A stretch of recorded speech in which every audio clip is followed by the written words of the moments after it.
شروع اللہ کے نام سے جو بہت مہربان اور نہایت رحم کرنے والا ہے۔ سورہ بقرہ آیت نمبر 102۔ جادو ٹونا جس طرح اسلام میں ناجائز اور حرام ہے، اسی طرح یہود کے یہاں بھی شرعاً ناجائز تھا۔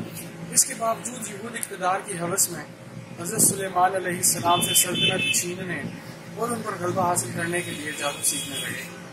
نیز حضرت سلیمان علیہ السلام کو جادوگر قرار دے کر ان کے بارے میں یہ مشہور کر دیا کہ انہوں نے آخری عمر میں بتوں کو پوجنا شروع کر دیا تھا۔ جب انبیاء علیہ السلام اور دوسرے نیک لوگ انہیں جادو سے منع کرتے تو وہ بات نہیں مانتے تھے اور ایسی چیزیں سیکھتے تھے جس کے ذریعے شوہر اور بیوی میں جدائی پیدا کرتے تھے۔ اس سے بھی خطرناک بات یہ تھی کہ لوگوں نے جادوگروں کی چال بازیوں کو معجزے سمجھ کر انہیں اپنا دینی پیشوا بنا لیا تھا۔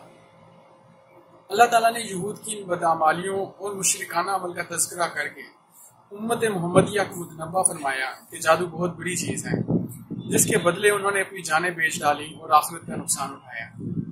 اللہ تعالیٰ ہم تمام کی جادو ٹونے اور اس طرح کے سفلی عمل سے حفاظت فرمائے، آمین۔